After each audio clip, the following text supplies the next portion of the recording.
Radio Pirate. Radiopirate.com. Le warm-up avec Jeff Fillion.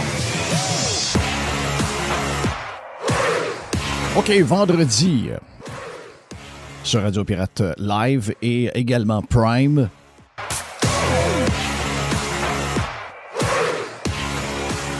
Gros jeudi quand même, gros jeudi pareil. Les partisans des Pats sont contents, l'équipe va bien, 9-2. Salutations à Denis l'Infirmier qui est content. Donc, ceux qui sont restés après la débandade des Patriots, beaucoup ont quitté. Donc, beaucoup de gens sont des fans quand ça va bien, puis quand ça va mal, they're gone. Bye-bye. Et là, ceux qui ont stické avec le nouveau coach, nouveau carrière, quelques bons joueurs ici et là, entre autres une bonne défensive, très bonne défensive. Mais 9-2. Qu'est-ce que ça dit, par contre, sur la NFL en ce moment? Une année un peu spéciale, comme le disait Jerry dans sa boîte un peu plus tard. Gros match ce week-end, les Broncos contre les Chiefs. On sait que les partisans des Pats sont partis vers les Chiefs. Donc, si les Chiefs sont 5-5 ce week-end, est-ce que les partisans des Chiefs vont retourner vers les Pats?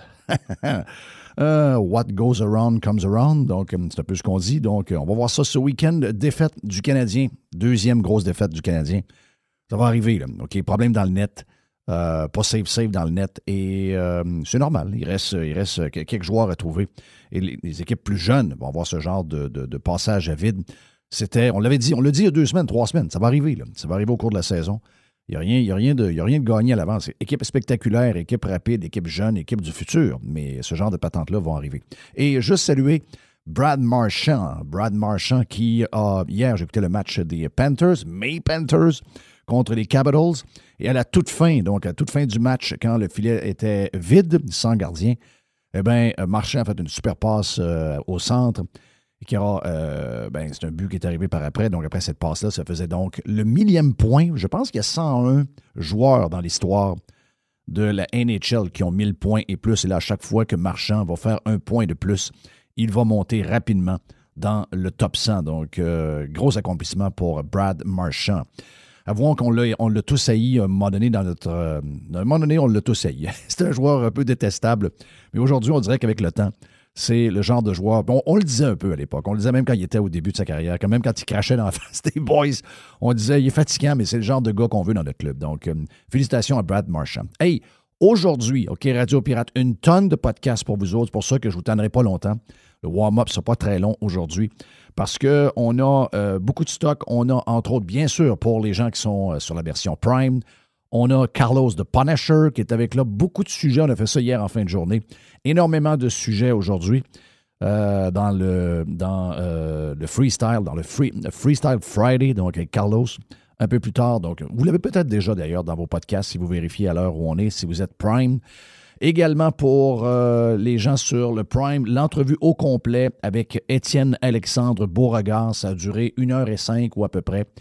Jeune homme extraordinaire, conservateur. On n'est pas de la même école, là. On n'est pas de la même souche, on n'est pas de la même famille, mais on est capable de se trouver quelques points en commun, mais surtout, vous allez reconnaître que pour son âge, puis au-delà de son âge, juste enlever son âge. C'est un gars brillant, c'est un gars cultivé, c'est un gars extraordinaire, même que pour moi, d'essayer de jaser avec des gens comme ça, c'est... Je pogne 2 minutes, là. C'est vraiment, vraiment, vraiment impressionnant ce qu'est Étienne-Alexandre Beauregard. Donc, discussion sympathique qu'on a eue cette semaine. On a fait ça mercredi avant qu'ils partent pour Vancouver. Donc, ça vous est proposé. Les gens sur la version live, donc la version gratis, vous allez avoir un bout. On devait vous mettre plus, mais on avait tellement de choses à vous présenter. Entre autres, un bon bout de boîte, toutes sortes de nouvelles avec Jerry. À l'intérieur de la boîte, Mr. White est arrivé avec un audio, je pense. Donc, il y a un lab de Mr. White à l'intérieur de la boîte. Et on a également, qu'est-ce qu'on a aussi? On a, c'est ça, on est pas mal padé. On a pas mal de stock pour vous autres aujourd'hui. Donc, petit sujet rapide, oui, on pourrait pogner les nerfs sur les salaires, sur les gens qui quittent Hydro-Québec, des grosses jobs, des gros pachas de Hydro-Québec. Souvent, on est dur avec beaucoup de monde à Hydro-Québec, mais je pense que le party est vraiment au niveau de la direction. Beaucoup de gens à 275 000, 300, 325, 350 000. Ces gens-là arrivent là pour, tout dépendamment de l'administration qui est là, tout dépendamment du président qui est là, ces gens-là arrivent avec une prime pour arriver, pour les convaincre de quitter la job qu'ils avaient, une prime. Ça, c'est nouveau, là. Avec de l'argent public, on peut faire n'importe quoi. On peut créer n'importe quelle patente pour être certain qu'on dépense l'argent des contribuables et des clients d'Hydro-Québec. On est fourré. C'est le seul service d'électricité qu'on peut se payer. Donc, des 50 000 $ pour aller convaincre des gens de venir travailler pour eux. Finalement, on ne se rend pas au bout du contrat parce que le président change, puis le nouveau président ou la nouvelle présidente dit « Ah, ben cette personne-là au RH, je ne la veux pas. » La personne gagnait 325 350 000 plus bonus. Et là, finalement, ces gens-là s'en vont parce qu'on les met dehors, parce qu'on veut avoir nos amis, notre monde. Et là, ben, on leur demande, OK, vous n'êtes pas rendu à la fin du contrat, ça a coûté quoi? Quel a été le bonus? Quel a été le paiement de départ pour qu'ils partent? Ah, ça, on ne peut pas vous le donner. Hein, c'est privé. Il n'y a rien de privé là-dedans, madame Chose. Il n'y a absolument rien de privé. Et les autres qui se sont joints récemment, je voyais ça, là, quelqu'un aux affaires, je ne sais pas trop. Ces gens-là oublient qu'ils sont dans un monopole. Ils n'ont aucune concurrence. Et la jeune femme qui est là gagne, ce que je vois dans l'article de ce matin, cette jeune femme gagne 350 000 $. My God! Si vous demandez pourquoi l'électricité coûte de plus en plus cher, oui, conditions extraordinaires pour à peu près tous les employés. Probablement beaucoup trop d'employés pour Hydro-Québec. Pas assez d'argent donné aux émondeurs pour couper les arbres, pour éviter les pannes de cette semaine. Mais une chose est sûre, il y a énormément de cash qui s'en vont dans la direction. Et toutes les fling-flang qu'on fait au cours des années qui passent avec les nouveaux présidents et nouvelles présidentes. Regarde, c'est tout simplement dégueulasse. L'autre affaire dégueulasse pour les gens de Lévis, les gens de la Rive-Sud, je pense à mon chum Yann Sénéchal, parce que sa blonde est maintenant conseillère municipale là-bas.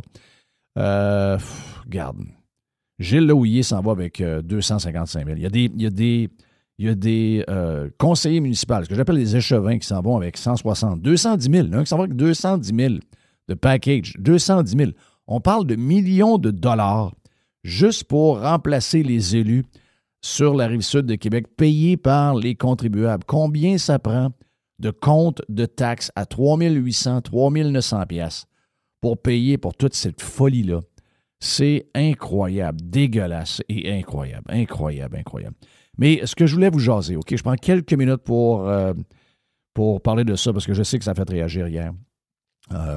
Vous allez entendre aujourd'hui, je pense qu'on en parle avec Carlos Oponasha pour les gens qui sont sur la version Prime. Moi, j'ai des questionnements sur l'orientation actuelle du PCQ, le focus sur lequel on est. Et hier, j'ai vu que les commentaires n'étaient pas très bons. Avec un genre de... C'est pas un mariage, parce que l'ex-députée caquiste du bas du fleuve, là. Donc, cette femme-là ne joint pas le PCQ, mais on comprend qu'elle va profiter de son statut d'indépendante pour présenter Éric Duhaime. Éric Duhaime va rentrer à l'Assemblée nationale. Donc, tu sais, c'est le genre d'entente pour essayer de plaire à tout le monde. Ça veut dire que tu ne choques pas les élus qui ont voté pour une caquiste. Les gens qui sont anti-PCQ dans le coin ne peuvent pas péter un plomb. Quoi qu'elle ait dit qu'elle allait se présenter PCQ. J'ai vu la réaction de Pascal Bérubé. Ça le déshonore complètement. Mais les réactions sont pas bonnes. Les réactions sont pas bonnes. Puis je les comprends très, très, très bien. Les réactions sont pas bonnes parce que les gens détestent la CAQ. Et je pense que les gens qui votent, puis on a déjà posé la question, puis la réponse d'Éric, elle est correcte, la réponse d'Éric. La réponse d'Éric, c'est « Ouais, mais si on reste juste notre gang, on va être 14 %. » Oui, mais j'ai comme l'impression que d'aller piger dans la gang de la CAQ, il y a trop de corps morts dans l'histoire de la CAQ. Toute l'histoire de la pandémie, la gestion, le Nordvolt de ce monde, toutes les compagnies du genre où on a perdu des milliards. Il y a quelque chose qui ne colle pas avec la CAQ. Vous avez vu, même la mairesse, peut-être qu'une des moins pires de la gang. Puis je ne dis pas qu'elle était parfaite, loin de là. Mais une des moins pires de la gang n'a pas réussi à passer à Saguenay. Alors que c'était la vedette, alors qu'elle était en avance, comme ça ne se peut pas pendant la campagne électorale et que tout s'est écrasé à un moment donné along the way. Et ça, c'était quand je lisais les commentaires dans les groupes de Saguenay, de Chicoutimi sur ce qui se passait. Le mot CAQ revenait tout le temps. Hier, je prenais les commentaires. Ça passe pas. OK, ça passe pas. Moi, Regardez, je veux juste vous dire une affaire. C'est sûr que moi, je suis détaché. J'ai annoncé il y a quelques semaines que ma participation démocratique est terminée pour moi. J'ai 58 ans, donc probablement qu'à la prochaine élection, j'aurai... Mais au fédéral, on s'entend qu'il va y avoir des conservateurs qui vont faire le switch pour donner probablement une majorité à Mark Carney d'ici quelques semaines. Il y a beaucoup de gens qui négocient en ce moment, beaucoup de gens, ça brasse énormément. Donc, j'imagine, surtout les Québécois sont à watcher, surtout les conservateurs québécois sont vraiment, vraiment, vraiment watchés. Donc, probablement qu'il n'y aura pas d'élection fédérale avant 3 ans et demi, 3 ans, 3 quarts. Donc, ça me met à 62 à peu près. Donc, 61, 62. Provincial, c'est la prochaine. Je viens de gagner mes élections municipales, donc j'ai décidé de me retirer et de laisser les jeunes décider de qu'est-ce qu'ils veulent pour leur avenir. Ça ne m'empêchera pas de commenter, ça ne m'empêchera pas de faire ce que je fais, parce que je paye beaucoup d'impôts. Ma compagnie, une de mes compagnies paye énormément d'impôts. J'ai des compagnies de gestion qui payent de l'impôt aussi.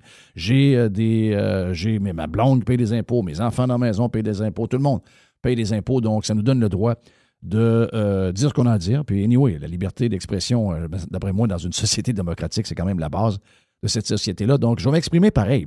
Mais je suis moins touché émotivement par la décision d'Éric Duhem que certains. Mais si, mettons, je reste le plus pragmatique possible, je comprends qu'Éric avait besoin d'une entrée, mais moi, j'aurais été plus patient. J'aurais dit, anyway, l'élection s'en vient.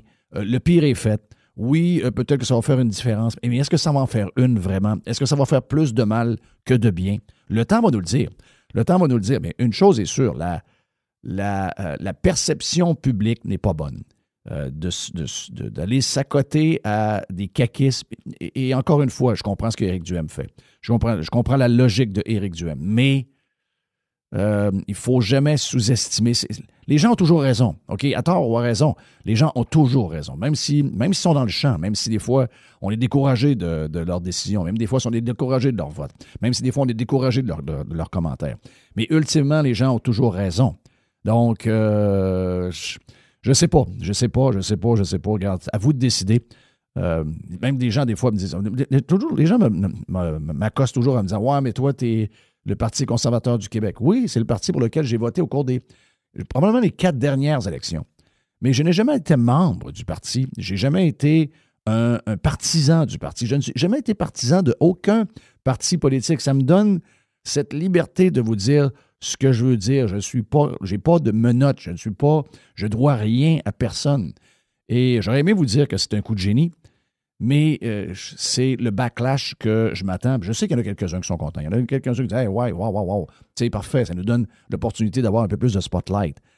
Mais je pense que la CAQ, et peu importe qui rôde alentour de la CAQ, ces gens-là sont extrêmement, extrêmement brûlés. Ils sont nocifs. Ils sont vraiment, vraiment, vraiment, vraiment nocifs. Et si j'avais été Éric Duhem, si j'avais été le chef, mais je ne suis pas le chef, OK? Ultimement, il est le chef. Et ultimement, il va avoir des résultats à la prochaine élection.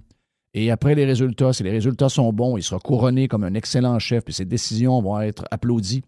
Puis c'est lui qui prend les décisions. Puis je respecte ça énormément. Mais si jamais ça tourne de l'autre bord, ben c'est la carrière de Éric au niveau politique qui se joue au cours des 12-13 prochains mois. Donc, il faut le laisser entre les mains. Là. Oui, c'est un parti politique qui est géré avec des membres, etc. Il y a un exécutif, il y a un paquet d'affaires. Mais ultimement, le chef doit caler des shots et on doit le laisser faire. On ne doit pas le prendre en otage. C'est pas notre... on lui a donné un mandat de livrer. Là, l'opportunité est là. Moi, je pense que l'opportunité pour le Parti conservateur du Québec, dans l'état actuel des partis politiques et de la politique québécoise, il est capable, si c'est bien joué, de livrer 25 à 35. Regardez, le PQ est en baisse. Le PQ est en train de se fourrer avec son histoire de référendum que les Québécois ne veulent pas. Le PLQ est mené par un genre de pas bon qui ne sait même pas si le site web... en fait, il n'est même pas sur le site web. C'est même pas lui qui est le chef sur le site web. C'est Dominique Anglade qui l'est. Un parti politique qui fait honte au PLQ des dernières décennies.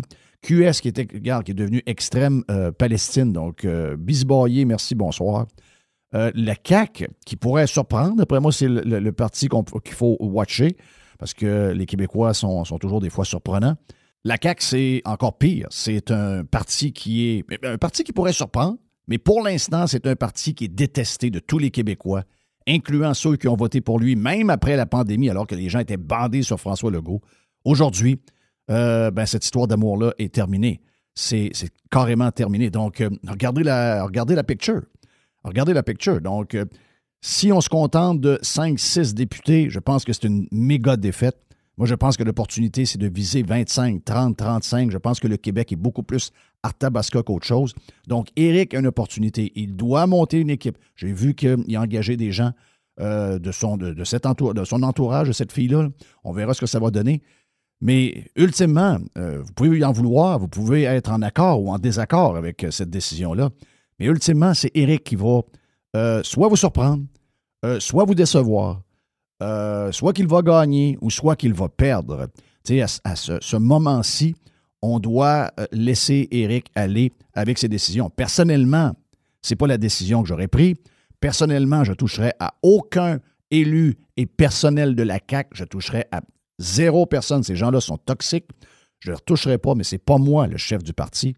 Le chef du parti, c'est Éric Duhaime. Mais vous avez le droit. Vous avez le droit d'être découragé. Vous avez le droit d'être super content.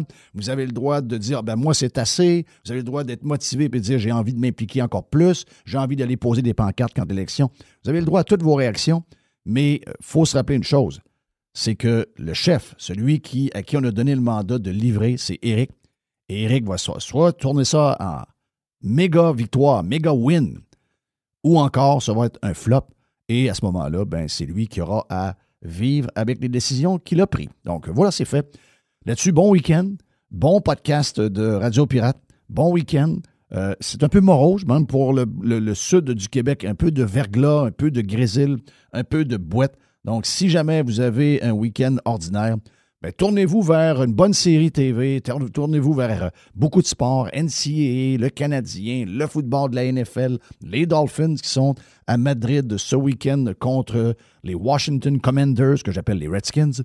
Donc, beaucoup de choses ce week-end pour, n'oubliez pas, petite bouffe sympathique, petite coupe de vin, petite bière, des amis, du bon temps, famille, etc. Donc, enjoy! Le warm-up avec Jeff Fillion.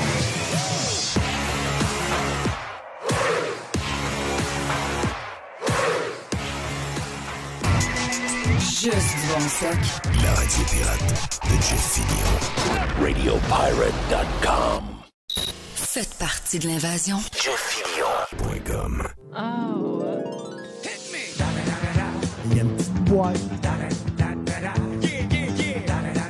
Il y a une petite boîte. Monsieur Jerry. Yes. J'ai une coupe de patente de sport. Ben oui, ça donne. Le vendredi, c'est parfait. Ben oui. Le vendredi, c'est parfait. On file sport. On file week-end. La NFL en fin de semaine. Yes. Les Dolphins, OK, on a parlé. Les Dolphins qui s'en vont à Madrid, dans le stade Bernabéu. Il y a des prédictions de certains experts que les Dolphins ne perdraient pas un seul match d'ici la fin de la saison. Pourquoi pas? Ils ont trouvé tout ce qu'il fallait. Ils ont trouvé une petite patente? Oui, ils ont rajouté un gars de ligne, le numéro 67 ou 64, qui est un ancien tight end au college, mais qui est gros comme un joueur de ligne. Donc, en faisant ça, ils le mettent éligible à tous les jeux pour poigner à balle. Mm-hmm. Donc, c'est un joueur de ligne de plus. C'est pour ça qu'ils ont ouvert le jeu la semaine passée sur la running game. Et il faut que j'enlève mon verre avec la glace. Je vais jouer un petit cognac avec un. Oui, ça fait un petit drink. Ben oui, ça fait un petit drink. Ça fait sous l'Hélène dans Dallas. Oui. Puis, donc, tu finis 17 là, si tu gagnes tous tes matchs. Ouais. C'est parfait. Ouais. Donc, on établit la run avec H.N. H.N. C'est une machine. Christophe, il va pogner 1000 verges en première demi cette semaine. Il en met vite. Il est vite en griffe. Il est vite. Puis, écoute, il y a 250 verges de gain total la semaine passée. Là.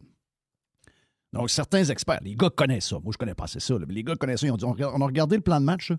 On vient de trouver qu'ils ont trouvé la formule pour Tua et A-Chain. Donc, à suivre. Nous autres, on va jouer à... Washington sont décevants en passant. T'sais, Washington, on pensait qu'il était parti pour une... Oui, je sais. En début début de saison, c'est sûr. L'année passée aussi, il faut dire que le carrière est blessé. Là.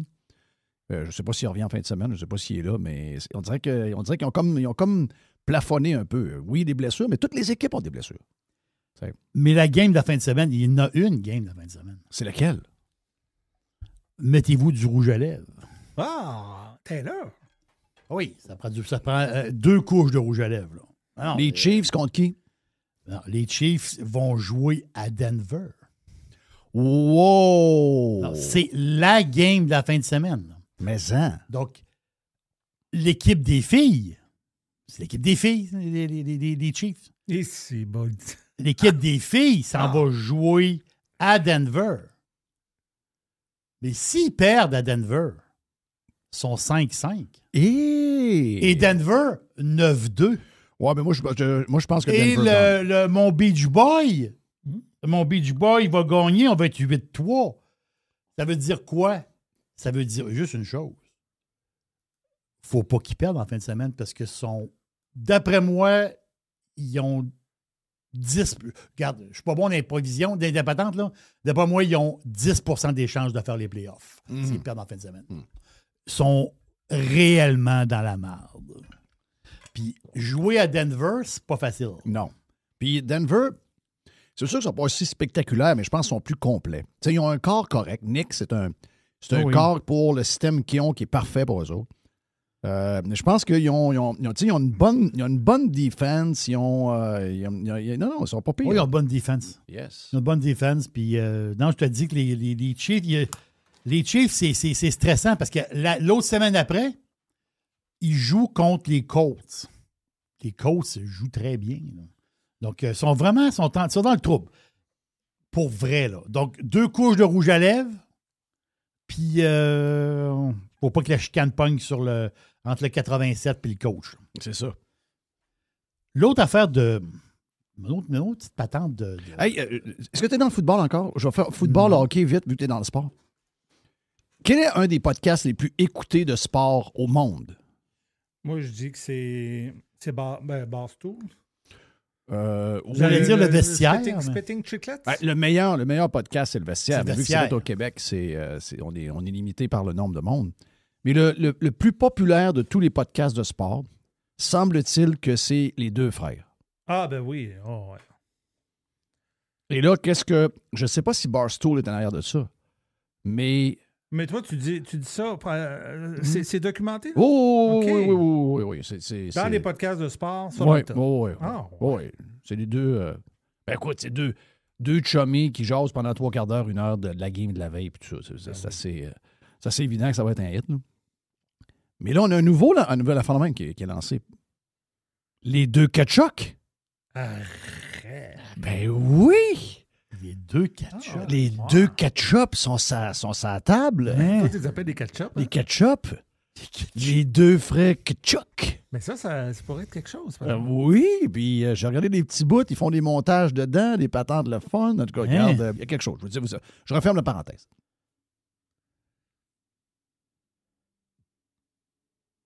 Ah, la parenthèse est fermée. J'avais fermé la parenthèse. OK, bon. Non, mais... OK, là, je pensais que tu allais dire. Tu dis, j'ai l'affaire de hockey. Faudrait que tu mets dans le podcast, là. Trop bon. Cling, cling. Ah, c'est très, très bon. Cling, cling, Non, cling. dis-moi pas J'étais sûr que tu allais ça serait une autre patente de hockey. Dis-moi pas ça parce que ça pourrait Non, durer longtemps. je voulais juste Non. te dire ça. Je voulais faire un lien entre le football et le hockey. OK. On a rentré le genre d'espace temporel. moi, je le voyais, je le savais. Je voyais à la face. Ah non, je suis après, les autres. Je Je dis qu'il va me sortir une patente de hockey là, du Canadien, une histoire. Non. Une histoire. J'en ai une histoire, moi. L'histoire elle vient de Joe Pompliano. Il est bon. Il est bon, Joe. Joe est très, très, très, très bon. L'affaire, c'est qu'il y a une statistique qui est sortie qui est assez impressionnante. Vraiment impressionnante. Tu sais, quelque chose qui monte. À bourse, tu peux avoir des stocks à la bourse qui doublent dans une année. Ça arrive, on entend-tu? Mais dans le sport, mettons, le club de hockey canadien ne peut pas doubler de valeur d'une année à l'autre. Là. Ça prend de la valeur, mais au fil des années, tu prends de la valeur. Mais il y a quelque chose qui va très, très bien, qui a pris beaucoup, beaucoup de valeur. 48% sur 1 an seulement. C'est fou. Augmentation de la valeur de 48 % sur un an. Les équipes de F1. Hein? Les équipes de la valeur des équipes de. C'est fou, là. Ferrari, ça vaut. Ferrari, c'est l'équipe qui vaut le plus cher. 6,4 milliards. Mais Mercedes, 5,8 milliards. Mhm. McLaren, 4,7 milliards. C'est un deal, ça. McLaren à 4,7? Ben oui.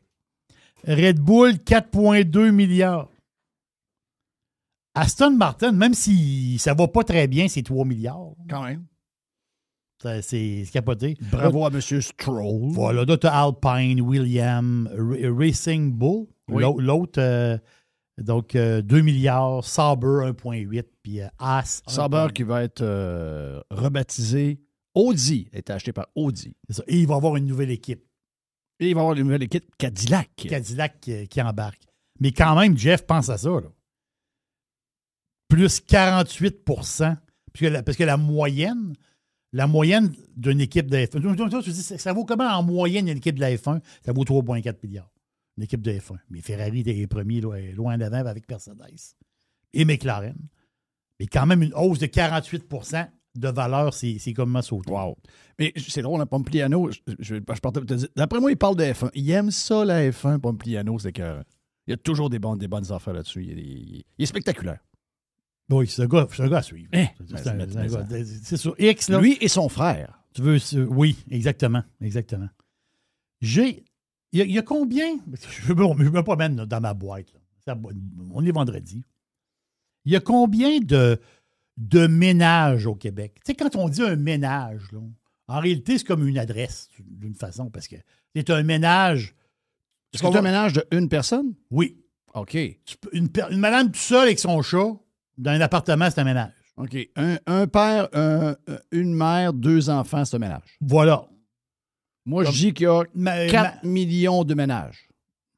Ben, t'es pas pire, c'est 3,2 millions de ménages. Ah, OK, c'est bon. 3,2 millions. Ben, je regarde, mettons, ma nièce. Elle a 6 enfants. Bravo. Ils sont 8 dans la maison. Là. Bravo. Mais ça, c'est un ménage. On dit ça compense pour le 1 avec le chat. Mais quand même, c'est 3,2 millions de ménages. Et là, l'affaire, c'est que il y a sur 3,2, il y a 21 000 ménages qui ont reçu une lettre. Oh! Moi, je l'ai reçu, la lettre. Ah! Oui! Je suis comme un genre de gagnant. Là, j'ai dit, c'est le fun. Y a-tu de l'argent? Y a-tu un chèque? C'est très, très rare qu'ils donnent de l'argent. C'est rare que tu reçois un genre de chèque. C'est une lettre, non, une belle lettre, là, quelque chose de bien, là, qui vient du ministère des Transports. OK. Ils m'écrivent. Ma blonde, elle me dit, hey, t'as une lettre du ministère des Transports. Là, je dis, c'est une étiquette de vitesse, je sais pas. Non, une belle lettre. Bonjour, c'est une belle lettre là. Ministère des Transports et de la mobilité durable. Ah, et là, mobilité durable, tu sais. C'est-tu pour ton char hybride? Non. Eux autres, ils font une étude québécoise sur les déplacements des gens. C'est ce qu'ils veulent savoir. Donc, ils veulent savoir tous tes déplacements, puis ils disent que si tu remplis ce genre de sondage, si tu remplis le sondage, tu remplis l'étude, ben eux autres, ils vont se servir de ces renseignements-là pour améliorer le transport, la mobilité durable et les transports, autrement dit. Ils sont bien innocents. Ils veulent savoir d'où tu pars, où tu vas, où tu pars, d'où tu vas. Mais voyons donc. Ils veulent savoir d'où tu vas. Ils ont juste à appeler Apple puis Google pour faire un deal avec eux autres. Oui. Franchement, quand vous êtes sur votre chemin, sur votre écran de votre voiture, puis que vous savez de où, 1 kilomètre avant que ça vienne rouge puis que ça bloque, c'est ça. C'est quoi qui envoie cette information-là? C'est pas quelqu'un qui appelle, là. C'est pas mal le GPS du téléphone. Là. C'est pas mal le GPS du téléphone. Ben, et là, le point. C'est boire. Moi, je peux... Voyons, c'est pas normal, ça. Que je parte de Beauport, puis que je m'en aille dans 3 rues en arrière, ça crisse quoi à quelqu'un, ça? Ça crisse fucking rien. Qu'est-ce que... Ah, je pars du point A, je vais au point B. Ouais, mais je suis en campagne. Dans le nord de Beauport. Il n'y a pas une crise de jour. À quoi ça sert de savoir ça? Ça sert fucking à rien. C'est le boulevard de la Capitale qui est busté. Ben oui. Laurentienne qui est bouchée. Ben oui. Duplessis, il y a une file de 5 km pour embarquer sur le pont. Ben, La métropolitaine. Métropolitaine aussi. La métropolitaine, c'est 200 000 chars par jour qui passent sur le métropolitain. Ben oui. Tu l'as, ton étude. Tu n'as pas besoin de demander au monde d'où ils partent, d'où ils s'en vont. Ils veulent avoir accès à tes données. Ils veulent que tu leur ouvres la porte. Alors que, regarde, Antoine et moi, s'ils veulent savoir, ils ont juste à s'entendre avec Google. Je sais. Ils veulent savoir ça pourquoi? Pour savoir où est-ce que le monde passe. Je vais te dire où est-ce que le monde passe à Québec. Ils vont trouver que... À Québec, le monde passe sur Capitale. Là. C'est pas mal là que le monde passe. Ça va à Charest, Capitale. Henri IV le pont. Voilà, mais Est-Ouest à Québec, on est-tu fourré? Fourré raide. Ah, t'as le boulevard Amel. Ouais, le boulevard Amel. Boulevard Amel, à 4 h d'après-midi, c'est 2 heures pour me rendre chez nous. Là. À un moment donné, il faut que je viraille en arrière du centre Vidéotron rendu à la fin. Je ne peux pas embarquer sur Laurentien. Laurentien, c'est un parking. Ils veulent savoir comment le monde se déplace. Ils veulent voir combien le monde roule.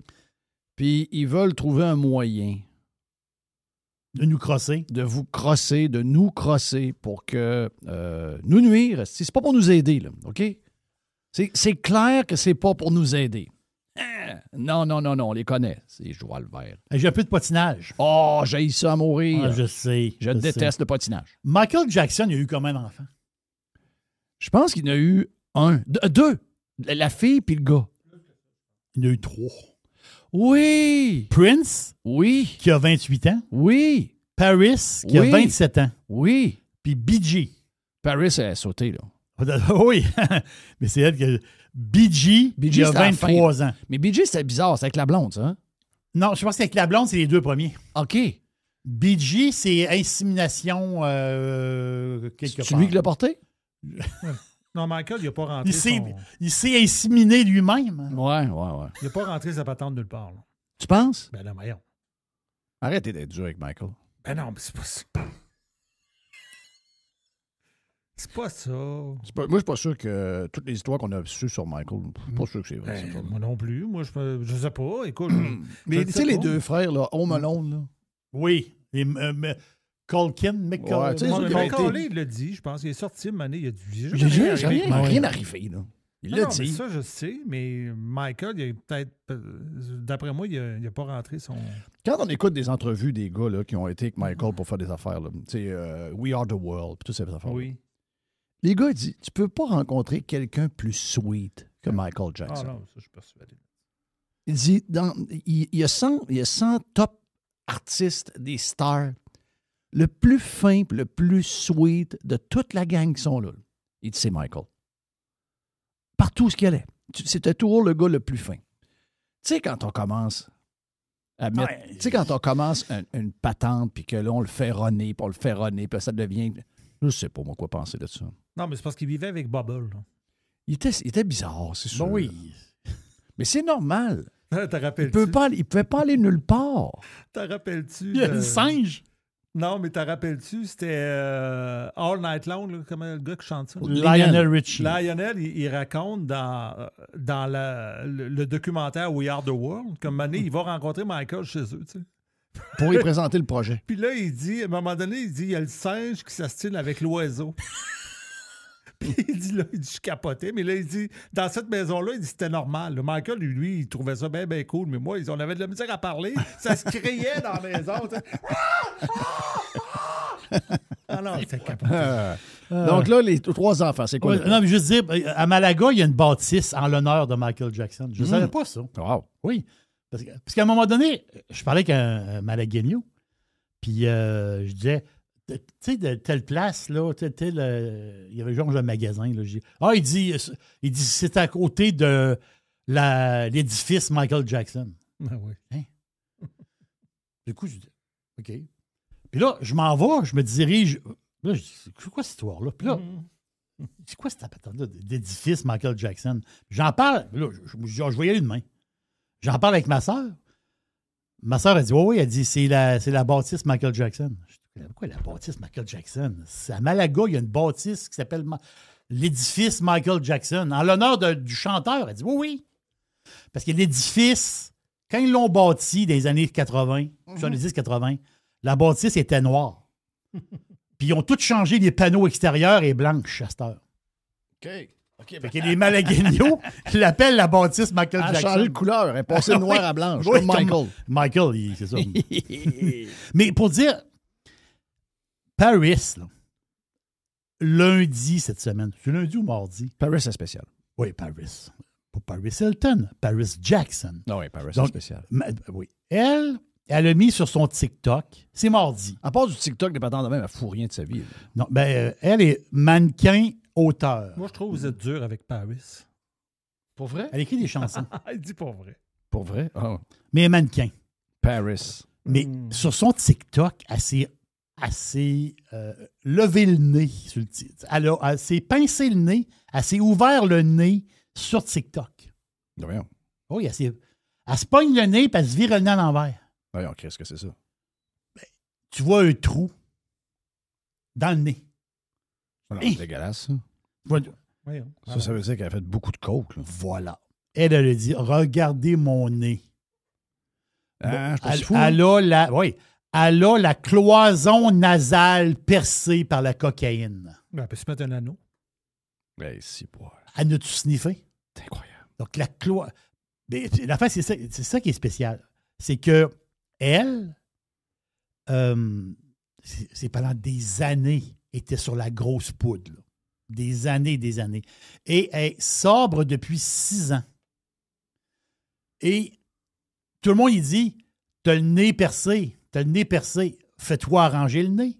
Le problème, c'est qu'elle ne peut pas se faire arranger le nez parce que si elle se fait refaire la cloison nasale, c'est excessivement douloureux. Ben là.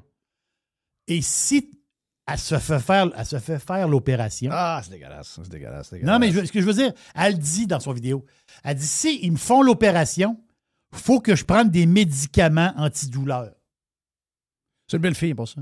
Oui. Oh. Puis elle dit, si je prends des médicaments Mais Michael, c'est un beau garçon. Là. C'est un beau garçon, Michael. Oui, Michael. Donc, si elle prend des médicaments, elle va être antidouleur tout le temps. Non, c'est ça l'affaire. C'est que Donc, si elle va tomber dans... elle va retomber dans sa dope. dépendance. Exact. Parce qu'elle, vu qu'elle est capable aujourd'hui de ne plus prendre de coke, elle ne peut plus se geler la face. Elle ne peut plus prendre de quelque chose qui la buzz. Si elle prend quelque chose qui la buzz, elle retombe dans le coke. Ouais. Donc, elle dit, mon nez, il faut que je l'accepte. Ne peux pas... Elle a un trou dans le nez, gars. Ça se capoter, là. C'est bon. Mais elle n'a-tu sniffé? C'est comment de sauter. J'ai une autre histoire.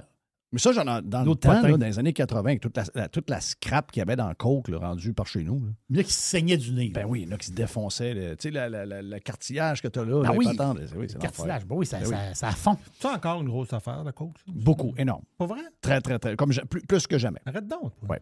Beaucoup de coke. Énormément de coke. Mais qui? Les jeunes? Les filles? Beaucoup, les adultes, les jeunes. Mhm. Oh. Donc, oui, c'est très...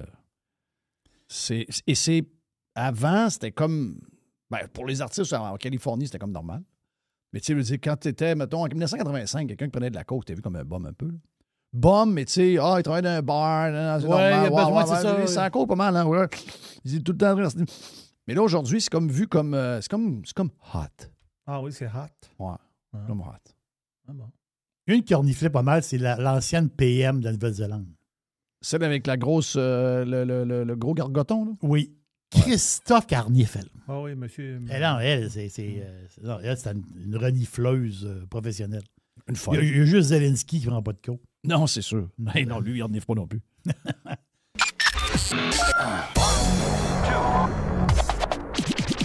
I love it. Listen. Radiopirate.com. Radiopirate.com. Radio Pirate. Online. Worldwide. Radiopirate.com. Carlos the Punisher. Carlos, Oui, Carlos. notre Carlos. Yes. Il en a parlé quelques fois. Tu sais, Carlos, Carlos, il nous a amené des affaires. Là. Puis il a parlé de la marque, le brand, Skims. S-K-I-M-S. Skims. La boutique de vêtements de Kim Kardashian. Oui. Mais il s'est passé quelque chose cette semaine de complètement capoté. Comment est-ce qu'elle va, Kim Kardashian? Elle va très bien. Il n'y a Elle pas va une bien. patente, là? Ouais, j'ai pas vu quelque chose cette semaine. Là. OK, pour... Ouais, ça, il y a peut-être des nouvelles avec elle. Là. Ben, la nouvelle qui est sortie cette semaine, je ne sais pas si c'est elle que tu parles. La nouvelle qui est sortie cette semaine, c'est que sa compagnie, Skims, parce qu'elle elle a fondé ça en 2018. Skims. C'est de la guenille, là. Avant de la guenille. Elle a... Passez à ça 2 secondes.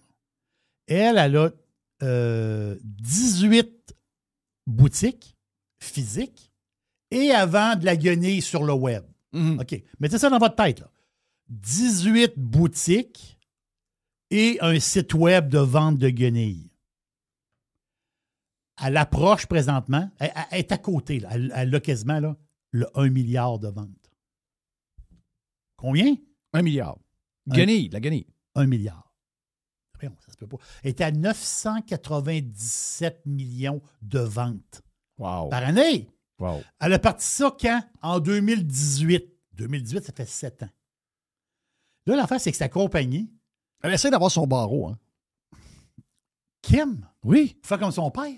Yes. Arrête. Elle n'est pas capable de passer son barreau. Elle dit, tout le monde m'avait dit que ça allait être facile de passer mon barreau. Elle dit, je suis Oui. rendu à l'étape de passer le barreau, ça marche pas. Toujours le bout le plus dur. Et là, l'affaire, c'est que cette semaine, elle a eu sa consécration. Goldman Sachs, la division placement, tu sais, il y avait ça Goldman, GS Alternative, c'est Goldman Sachs. Le gros fonds d'investissement. Ils ont embarqué 225 millions de dollars dans sa compagnie. Et au moment où on se parle... Ça, c'est pour faire quoi? Pour ouvrir plus de stock? Pour ouvrir plus de stock. OK. Et sa compagnie, au moment où on se parle, avec l'investissement de Goldman Sachs, parce que je pense que c'est le 4e ou 5e fonds qui met de l'argent dans sa business. La business vaut en ce moment 5 milliards. Wow. OK. Tu pars de zéro. Je vais dire, oui, elle s'appelle Kim Kardashian. Je comprends. Mais en 7 ans, tu pars de 0 à 5 milliards. La beauté. Puis j'ai aimé, puis je disais des affaires là-dessus. Puis il y avait une petite phrase que j'ai retenue. Il disait, ça, c'est la beauté de l'Amérique. Tu sais, l'Amérique, c'est tout est possible. Mm-hmm. Mais tu as la preuve que tout peut être possible. American Dream. L'American Dream. Écoute, Jeff, en 7 ans, tu commences une business à zéro avec des shorts puis des chemises. Puis ça vaut 7 ans plus tard, ça vaut 5 milliards. C'est complètement... Des génies, ces filles-là. Des génies, là. C'est des génies. On va arrêter de C'est rire, des là. génies. Là, tu dis, On ouais, va elle a arrêter- on va sorti... arrêter de rire, on va arrêter de rire de ça. On riait de ça il y a 10 ans, il y a 10-12 ans. On va arrêter de rire. Oui, c'est ça. Là, elle Des sort un génies. suçon pour le vagin, une autre patente là, une autre patente là. Ouais, mais pendant ce temps-là, avant de la guenille, là, Ben oui. elle rouvre des boutiques. Là. C'est complètement sauté. Là. C'est impressionnant. Il me reste 2 petites patentes. Ça, c'est spécial. On voit que dans le monde entier, dans les pays, qu'on pourrait dire, les pays industrialisés, il y a une pression, démographique. On connaît les problèmes. Puis un pays comme l'Angleterre, le Royaume-Uni, eux autres, ils ont énormément d'immigration musulmane. Mm-hmm. On les voit, les vidéos. Là. C'est-à-dire, c'est spécial. Mais là, je suis tombé sur une espèce de listing de la situation présente au Royaume-Uni. Le maire de Londres, on le sait, le maire de Londres, il est musulman. De Birmingham aussi. De Leeds. De Sheffield. D'Oxford. Ben voyons, toi. Le maire d'Oxford est musulman. De Luton et de 4 autres villes. Donc, les grandes principales villes du Royaume-Uni. Il en manque une ou deux. Les maires sont musulmans. Ah, ben, En UK, il y a 66 millions d'habitants. Chiffron. Il y a 4 millions de musulmans. Mais les 4 millions de musulmans ont pris le contrôle de la place. Il y a combien de mosquées en UK? Ils ont pogné cette année la 2 millième mosquée. Wow. Il y a combien de chambres de prière? Les chambres de prière, c'est exemple, tu as une entreprise. Ils ont ouvert là, une porte, puis là, tu peux aller prier. Autour d'un aéroport, il y a une chambre de prière. Ils sont rendus à 2100 chambres de prière. Ça, c'est à part les mosquées. Là. Wow. Les mosquées, c'est à plus. Là. Il y a 80 tribunaux spéciaux de la loi islamique de la charia. Il y a 80 tribunaux. Il y a 50 conseils de la charia. Wow, c'est pas le bon sens, ça. Moi, je savais pas ça. Tu m'apprends tout ça. J'avais aucune Il idée. y a des tribunaux spéciaux pour eux autres. Oui. Mais voyons donc. Ben, la charia... Oui, parce que quand tu touches... La charia, ça se passe dans un pays musulman, c'est correct. Non, mais l'affaire, c'est que si, mettons... C'est une société de droit. Là. Je sais. Oui, mais... Ça peut, c'est ça. Mais je te donne un exemple. La madame, pour qu'elle se mette une patente sur la tête. Le monsieur n'est pas content. Mais elle ne se met pas la patente sur la tête. Il Lui, il ne peut pas s'en aller dans une cour. Il ne peut pas aller à la cour normale puis poursuivre sa femme pour qu'elle se mette une patente sur la tête. Tu comprends? Ils vont dire, le juge va dire, non, la madame, elle fait ce qu'elle veut. Non. Lui, il l'amène dans la cour spéciale. Et là, elle se fait dire par un genre de juge de mettre son affaire sur la tête. Ça, c'est les tribunaux. Il y a des conseils de la charia. Le conseil de la charia, c'est ouais, j'ai besoin comme de recommandations. Tu sais, dans ma famille, là, on est 6, là, mais j'ai 2 filles là, qui suivent pas trop la patente. OK, on va les passer au conseil de la charia. Les charias, juste pour le jaser un peu. 78% des femmes musulmanes, ce sont les 18% des femmes musulmanes au Royaume-Uni, ne travaillent pas. Et ils reçoivent un genre de BS de l'État. Là, tu dis, ouais, mais ils peuvent aller travailler. C'est-à-dire, il y a de l'ouvrage, va travailler. Non, elle ne travaille pas. Sur les 18%, ils ne travaillent pas. C'est fini, Jeff. C'est une nuisance. Non, ils ne peuvent pas faire ça. C'est fini. Ouais, pourquoi nous autres, on commence ça? Pourquoi nous autres, on commence ça? Ils ne peuvent pas faire ça. Même ailleurs. La question est bonne. Pourquoi on commence ça, nous autres? Ils ne peuvent pas le faire. C'est trop imbriqué dans le système. Ils peuvent plus le faire. Là, on dit, on y va de même, là, à l'aveuglette. Là, puis on dit, les autres sont l'Angleterre ou le Royaume-Uni, c'est fini. On dit ça de même. Non, c'est fini pour vrai. Là. C'est fini. Non, c'est pas drôle, là. Mais si, bon, moi, ça me fait freaker. Après ça, on est tous surpris que des pays de même finissent par élire du monde un peu plus radical. Tu sais. Il y a des écoles publiques. Tu sais, il y a des écoles coraniques, là. Mais ça c'est deux affaires. Mais il y a des écoles publiques. L'école du gouvernement, le public. Et si le directeur de l'école désire, il y en a qui le font. Ils ont la possibilité de le faire. Si le directeur d'école décide de mettre une période de cours pour connaître l'islam, il peut le faire. Là, tu vas dire, le monde, ils le font pas. Ben oui, le monde le font. Parce que le directeur d'école, il est musulman. Il est musulman. Oui. Fait que toi, tu envoies ton enfant à l'école publique et il reçoit un genre de cours pour mieux connaître l'islam. C'est fini, là. C'est terminé, là. Terminé. Je fini ça. Vite, avant, là, vu que tu es dans les musulmans, une sorte de petites vidéos cette semaine qui ont passé. Biden qui arrive au restaurant, vous devez voir ça. Là. Biden qui arrive dans un restaurant, je ne sais pas s'il est chez eux, au Delaware. Ou il est... Sur le restaurant ou l'affaire des cornets? Non, c'est l'affaire de restaurant. OK, le restaurant. Il rentre dans un restaurant chic. Là. Il y a du monde, il y a plein de monde. Et là, ça applaudit, ça le filme. Le gars, il n'est plus là pantoute. Là. Non, le gars, c'est une momie. Là. C'est une joke. Là. Arrêtez ça tout de suite. Sortez plus ce gars-là. Là. C'est se demander comment ce gars-là a pu être un président. Là. C'est une farce. Là. Trump avec le grand boss ISIS de la Syrie, Al-Stad. Oui. Qui lui donne du parfum. This is men's fragrance. Right. Hold it. Yeah. This is it. No. It's the best fragrance. Come here, man. I have more here, sir. Donc, Trump offre du parfum à sa visite de la Syrie. C'est le parfum pour hommes. Donc, le Trump parfum. Fait pas juste le offrir, il est parfum. Ah oui, il est parfum. Puis les gars sont contents. Hein? Oh, yes, thank you, President. Thank you. Donc, mais la finale est bonne. Okay. So what we'll do is just take that, Joe, put it in, and then the other one is for your wife. How many wives? Non, the other one. Il y en a un pour lui. Il y en a une autre sorte. Il y en a une sorte pour femme. Oui. L'autre, c'est pour ta femme. Pour ta femme. OK? Donc... The other one is for your wife. How many wives? How many wives? How many wives? Il demande avec ses doigts. How many wives? Il a one? Parce que l'autre est peut-être pas tout full anglais. Hein? How many wives? One? Just one. Ah, parce que we never know with you, hein? Ouais, Le Syrien, hein? Ah, on sait pas trop, là. Il s'est fait parfumer par Trump. Oui, c'est ça. Okay.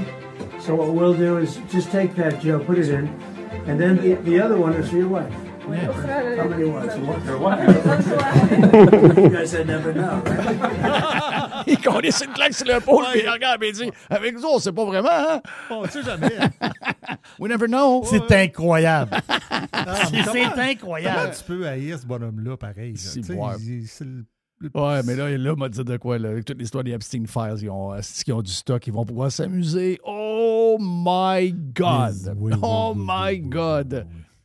Si vous pensiez que la patente russe, ça a été une longue affaire, vous n'avez pas fini avec les histoires des emails.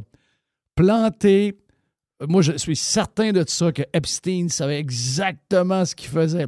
Juste à communiquer avec quelqu'un, laisse des traces de quelque chose. Il sait qu'il va se faire pogner. Quand il va se faire pogner, celui qui l'a calissé dehors de Mar-a-Lago, qui l'a humilié en le calissant dehors de Mar-a-Lago quand il a su quelle sorte d'humain de marde que c'était, eh bien, il dit, « M'a me revenger. M'a me revenger. » Puis s'il y en a un qui peut mettre à terre Donald Trump, c'est moi. Puis quand ils vont vouloir m'interroger ou m'amener à procès, je vais être mort. Alors, non, c'est extraordinaire. Quelle saga incroyable qui s'en vient. On a-tu le temps d'une coupe de cote? Oui. Ben, je sais pas, là. Ben oui. Bon, regarde, c'était fin. C'est comme tu veux. Là. Vas-y. OK. T'as meilleur ou deux, là? OK, j'ai pas de thème partout. OK. Ben non, j'avais fait un mini-thème. OK. Le labo de Mr. White. Tiens, toi, bon. Bon, connaissez-vous? Vous savez que moi, je suis un grand auditeur de Radio-Canada. Oui. Connaissez-vous Annie Rocks? Qui? Annie Rocks, non? C'est C'est l'animatrice du retour. Elle s'appelle Annie Desrochers. OK, Annie Rock. Moi, je l'appelle Annie Rocks. Annie Desrochers, donc Annie Rocks. Oui, mais... She rocks. She rocks. W-S-H-E. She's Hier, only rock and roll. Elle recevait le petit léger hier, Jean-Marc, pour parler de sondage puis tout ça. Puis à un moment donné, Jean-Marc a la permission d'aller à Ratcan. Ah, il va souvent. Lui et son fils, puis tout ça. Toute la famille va là.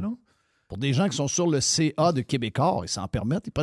Ils permettent même pas ça à leurs employés. Puis là, tu sais, vous avez besoin de demander, vous autres, les indécis. C'était qui les indécis? Ça ressemble à quoi un indécis?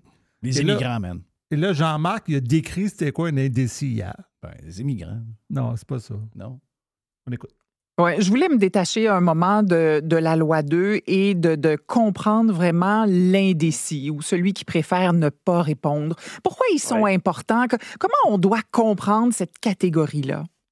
Ben parce que nous, on est très dichotomique. Là. On dit, il y a quelqu'un qui c'est oui ou non, puis on se dit, vous devez avoir une opinion. Mais il y a des gens qui sont dans l'indécis. Il y a des gens stupides. Okay? Moi, quand j'amène des gens d'indécis dans une salle, on s'aperçoit qu'il y a du monde qui sont incohérents. Ça, c'est une chose. Mais il y a aussi d'autres gens qui sont dans l'inverse, qui sont davantage en réflexion. Et pour eux, ils n'ont pas assez d'informations pour prendre position à ce moment-ci. Fait qu'un indécis, c'est un ensemble de gens.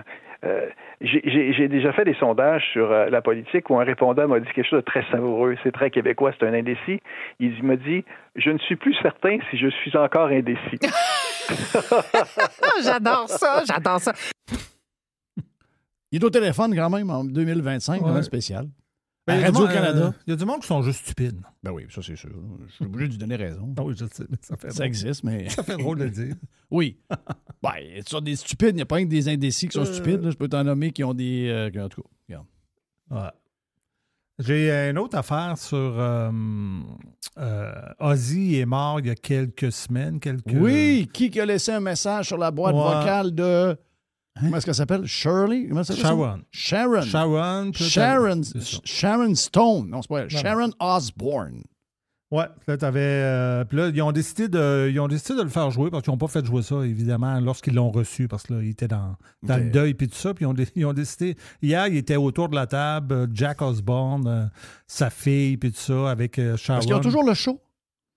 Non, je pense pas. Non, OK. Non. C'est bon. C'est juste une patente. Là, ils ont décidé de faire jouer la cote, puis tu sais, ils ont fait une partie de leur deuil, là, puis ils ont décidé de le faire jouer hier. Fait qu'on fait entendre ce que Trump a laissé sa boîte vocale. Hey, Sharon! This is President Trump! Ouais, c'est un peu ça, mais avec un ton un peu plus... Oh, c'est Ozzy. He's great. He's great. He's a great singer. Great leader. Great singer. I love Ozzy. I love Crazy Train. Crazy Train. Great song. I mean, should we play the voicemail? Yeah. Not saying who it's from. Everyone will know.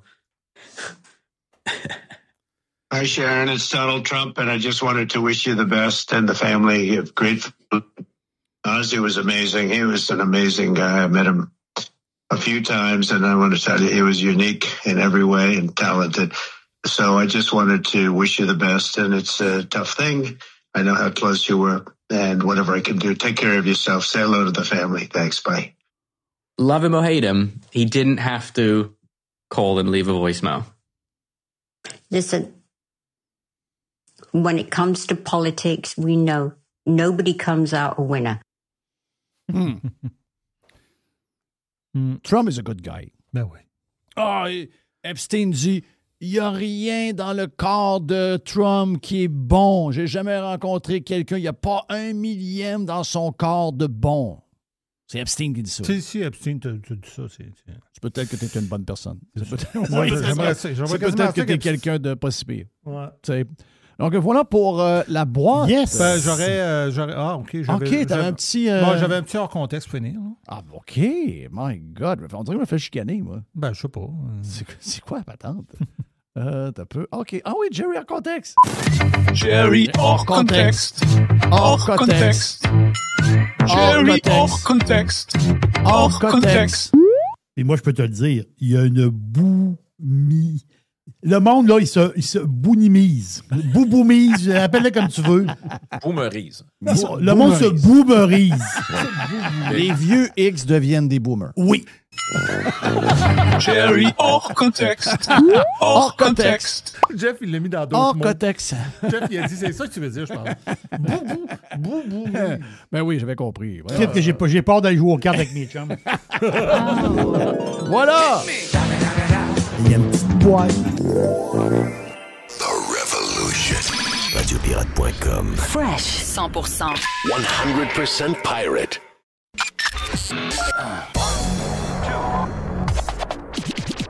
I love it. Listen. Radiopirate.com. Radiopirate.com. Radio Pirate.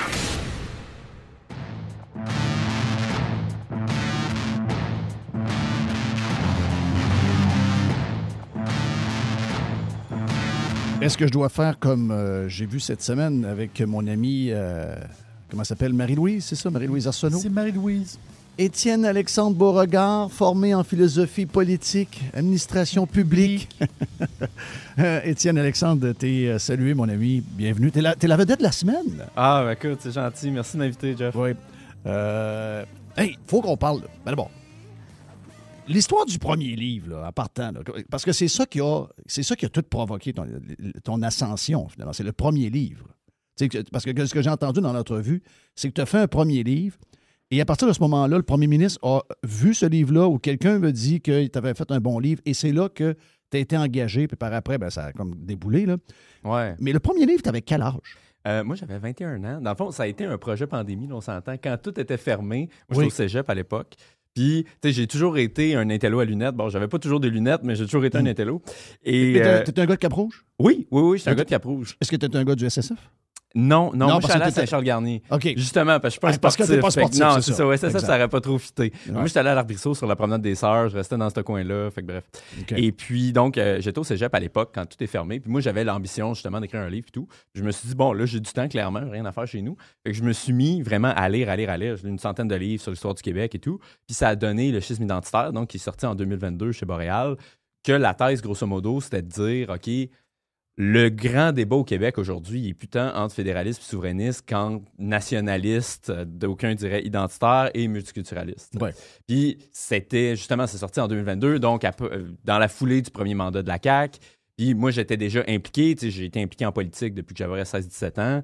Je militais à l'époque, justement, à l'aile jeunesse de la Coalition de Québec. Puis à ce moment-là, j'ai eu un appel, justement, comme quoi, est-ce que tu voudrais venir écrire les discours du PM Legault? Fait que j'ai dit oui à ce moment-là. J'ai fait ça en 2022-2025. Là, j'ai quitté maintenant pour l'Institut Cartus. OK. Ça, on va y revenir à ce bout-là. Ouais. Mais je m'intéresse pareil parce que 21 ans, je comprends la pandémie, on cherche un peu. Tu fais beaucoup. Donc, tu me dis, j'étais un nerd, mais qu'est-ce qui fait que tu t'es intéressé à ça? Est-ce que c'est tes parents? C'est-tu complètement autodidacte dans le sens que même tes parents sont un peu surpris de ton cheminement? Qu'est-ce qui a fait que, à ton âge, à part le fait que tu es plus nerd que la moyenne, puis tu es emballé par ce genre de sujet-là, y a-tu un élément, y a-tu quelque chose qui a allumé ça en toi ou c'est arrivé comme ça? Ben, je sais pas si c'est tant familial, mais tu sais, c'est sûr que moi, je viens quand même dans une famille, tu sais, tout le monde a fait des études universitaires, c'est des gens qui sont assez portés sur la culture, sur les livres. T'sais, moi, j'ai toujours eu la chance de grandir dans ce milieu-là. Des gens qui sont politisés comme la plupart des gens de ces milieux-là, mais qui n'ont jamais été impliqués en politique. Moi, je te dirais, j'en parle dans... Est-ce que ça en parlait sur l'heure du souper? C'est-tu des discussions à l'occasion. Pas plus qu'il faut. C'est pas tant de là que c'est parti, tu sais.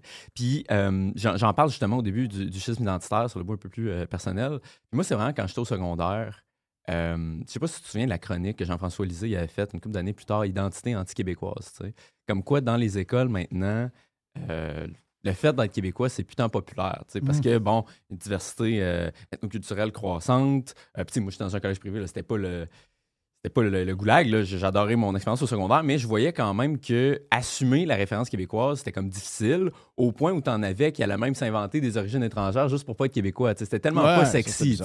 Puis là, moi, ça m'a sonné une petite cloche. Genre, OK, mais qu'est-ce qui se passe là? T'sais? Puis là, j'ai comme commencé à m'intéresser un peu plus. Puis il faut dire, on est autour de 2015-2016. Fait que c'est comme une grosse année de politisation sur la question identitaire. Ouais. On sortait de la Charte des valeurs. T'as eu la crise des migrants.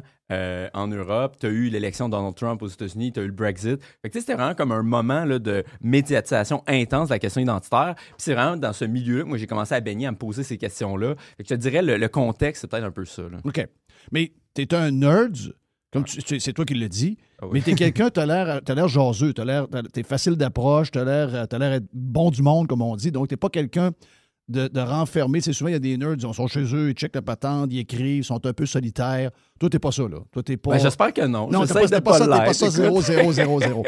Donc là, il arrive l'histoire, ton livre sort, intéresse, il y a quelqu'un au gouvernement qui tombe là-dessus, on est en pleine pandémie, puis t'as 21 ans, puis il y a quelqu'un qui t'appelle puis qui dit ouais, peut-être que le premier ministre est intéressé, est-ce que tu te joignes en équipe? Pardon, c'est ça qui est arrivé? Oui, bien, moi, je précise quand même, j'avais déjà été stagiaire au bureau, mais tu sais, je répondais à correspondance. C'est vraiment la job qu'on donne aux jeunes qui étaient là, à temps partiel, puis tout. Fait que je connaissais une couple de personnes dans l'équipe. Mais oui, puis à l'époque, si on veut vraiment faire la petite histoire, j'étudiais, j'avais fait une session à Paris, j'avais fait 6 mois là-bas, puis là, justement, bon, j'avais pas bien d'économie. À un moment donné, je me disais, qu'est-ce que je vais faire de ma peau? Puis là, quand j'ai eu cet appel-là, ça m'a fait bien plaisir aussi, parce que là, au moins, c'est une job. Oui, mais ça. Voilà. Tu as une bonne main d'écriture, puis tu es capable de faire des textes. Fait que là, ils ont dit que c'est numéro 1. Ouais, ben en tout cas, j'espère. Oh, Sinon, j'imagine que je ne publierais pas des livres. C'est pas tout le monde qui peut faire cette job-là. Ouais, non. C'est une job qui est quand même particulière. Puis je pense que le fait d'avoir milité aussi, puis t'sais, moi, je pense que les meilleurs communicateurs, entre guillemets, souvent, c'est des gens qui ont fait de la philo, qui ont fait de la Sciences Po, etc., parce que ça donne la profondeur pour le verbaliser. D'une certaine manière, je sais pas, le côté communication, je pense que tu l'as ou tu l'as pas, mais d'avoir la profondeur, c'est ça qui te permet de communiquer comme il faut, en tout cas. Oui, je comprends. Très bien, très bien. Mais moi, ce qui m'intéresse, c'est... Parce que quand j'ai entendu ton entrevue, une des choses qui m'a intéressé, c'est ton amour pour la liberté, OK? Et là, tu embarques dans un gouvernement, qui est le gouvernement de la CAQ, où on est dans une histoire un peu invraisemblable qui est la COVID, où on a transgressé des choses, en tout cas, à mes yeux, au niveau... tu sais, c'était... Puis, je vais le dire dans le terme qui me vient à l'esprit, il y avait un côté anti-liberté qui était... De toute la manière qu'on le faisait. C'était quoi déjà le terme qu'on utilisait pour... le gouvernement, ce qu'il renouvelait continuellement, là, j'oublie. C'est les décrets. C'était les décrets. Gouverné par décret. Donc, on était gouverné par décret. Il y avait des droits fondamentaux qui avaient quand même été bafoués, en tout cas, à mes yeux, à moi, pas aux yeux de plusieurs. Puis là, le gouvernement est là-dedans, puis plus on dirait il avance là-dedans, et plus il est à l'aise là-dedans. Toi, tu te joins à eux. Puis je comprends qu'à la CAQ, il y en a quelques-uns qui pensaient qu'il y avait un fonds conservateur dans le parti de François Legault. Mais toi qui es amoureux de la liberté, parce que je sens, puis je sais que quand t'en parles... la liberté dans ce livre-là. Hein? Oui, je sais. Très. Puis je pense que, comment dire, on n'appartient peut-être pas à la même sous-branche de la droite québécoise. Tu sais, moi, comme je dis, c'est vraiment à travers la question identitaire que je me suis politisé. Puis moi, c'était ça la priorité. Fait que c'était naturel pour quelqu'un, nationaliste de centre-droit, mais de me joindre à ce gouvernement-là. Puis tu sais, moi, ma période de politisation, disons, ça n'a pas été le COVID. T'sais, j'en connais que ça a vraiment été ça, qui les a comme réveillés politiquement, que ça a été en réaction par rapport à ça. Mais moi, ça n'a pas été ça. Puis, tu sais, écoute, je sais pas pourquoi je ne l'ai pas vécu comme ça, mais je pense qu'on a comme un désaccord persistant entre les gens qui sont plus dans la mouvance de droite, libérale, libertarienne, puis les gens qui sont plus nationalistes comme moi. Exact. On n'a pas le même focus, mettons. Et ça, c'est très important. Mais tu l'as dit un peu dans l'entrevue qu'on a vu, le vidéo qu'on a vu cette semaine. Tu l'as dit, là, mais je pense que c'est important d'aller plus loin un peu. Il y a une différence entre la droite libertarienne et la droite nationaliste. C'est quoi la droite nationaliste? La droite libertarienne, je la connais très bien, mais la droite nationaliste, tu la définis comment? Bien, moi, d'abord, je pense que c'est ceux pour qui c'est le Québec d'abord, puis qui sont d'abord préoccupés de la survie du peuple québécois. On peut passer par quatre chemins, la majorité historique francophone, la continuité de l'aventure française en Amérique. On sait de qui et de quoi on parle. Et pour qui la préservation, justement, de ce noyau culturel qui est le cœur du Québec, veut pas, c'est la priorité politique. Puis moi, c'est ça, c'est pour ça que je m'engage politiquement. Puis après, je pense aussi que on peut dire quand même que le nationalisme a été tristement associé trop à gauche, à mon sens, depuis les années 60-70. Peut-être qu'on s'est trop fié sur l'État-providence comme sublimation de la nation. Puis là, c'est là que moi, par exemple, dans ce livre-là, j'arrive avec un discours différent. T'es un péquiste des années 80. Ben là, je suis pas sûr que j'irais là, dans le sens que...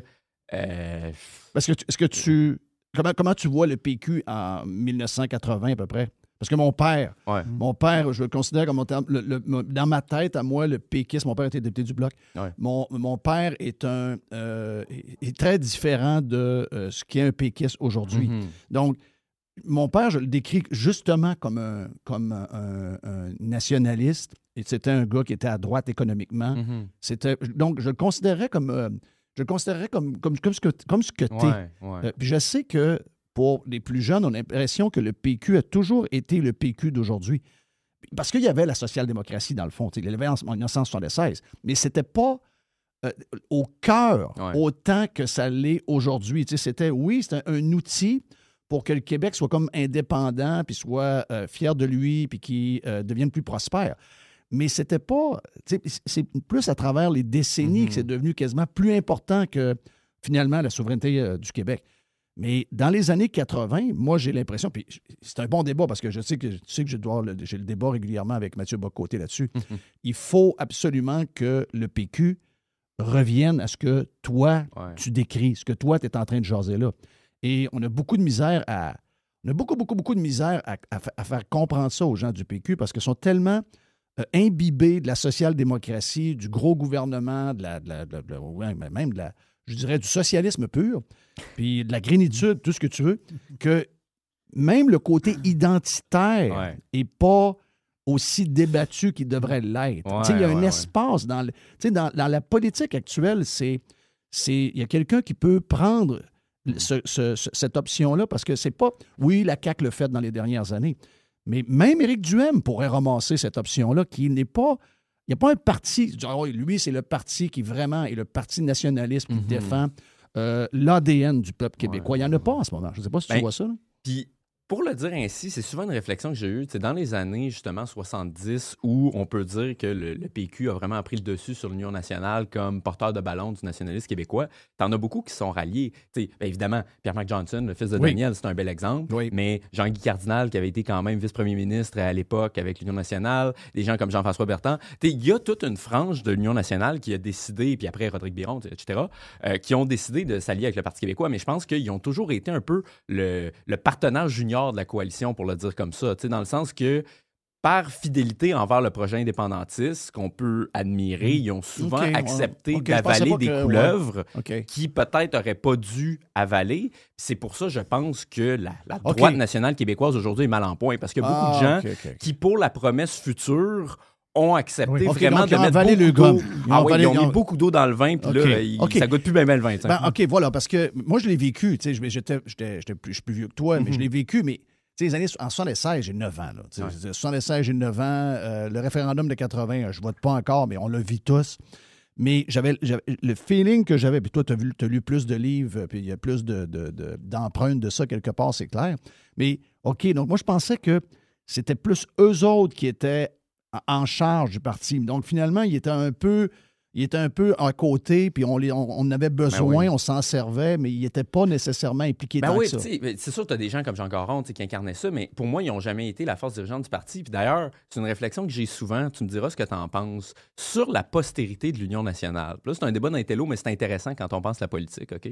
Pourquoi est-ce que Maurice Duplessis, son gouvernement, alors qu'ils ont fait énormément de bien pour le Québec, ont été salis sans bon sens au point où aujourd'hui c'est une insulte? Je pense que ça vient en bonne partie du fait que... Les liens avec les religieux. Ah, non, autre chose. Là, c'est vraiment l'analyse métapolitique, là, mais du fait qu'après, les deux partis qui sont arrivés étaient des branches du Parti libéral. Fait que, tu sais, Lévesque, il menait la grève de Radio-Canada contre Duplessis. Les libéraux, c'était ses adversaires de toujours. Fait que c'est comme si ta postérité est écrite juste par ceux qui t'ont détesté, puis qu'après ça, ils se divisent en franges puis qu'ils font un débat politique. C'est sûr que tu vas être sali, tu sais. Fait que je pense qu'il y a quelque chose là-dedans où la droite québécoise, elle a toujours existé. Tu sais, des gens, des nationalistes conservateurs, ils ont toujours existé, mais est-ce qu'ils ont été capables d'être en charge d'un parti politique? Je pense que non, en tout cas pas depuis un mois. Mais c'est un mélange pareil, puis c'est la droite nationale que tu parles. Tu sais, les 68 arts, ceux qui avaient 20 ans en 1968, là, eux autres, c'est des anti-religieux carabinés. Là. OK, eux autres, là, c'est l'Église, les curés, c'est presque des ennemis pour eux autres. Pourtant, c'est des indépendantistes. Et eux autres, ils étaient, à quelque part, c'est-à-dire un peu associés avec les plus vieux, ceux qui ont peut-être sont les 15, 80, 85 ans aujourd'hui, les vieux nationalistes, l'âge de mon père, mettons, là. Qu'eux autres, il y a eu une genre de coalition quelque part, parce que toute la gang, là, c'était toutes des anti-religions. Toute la gang du Parti québécois en 1976, c'était toutes des anti-religions, toute la gang.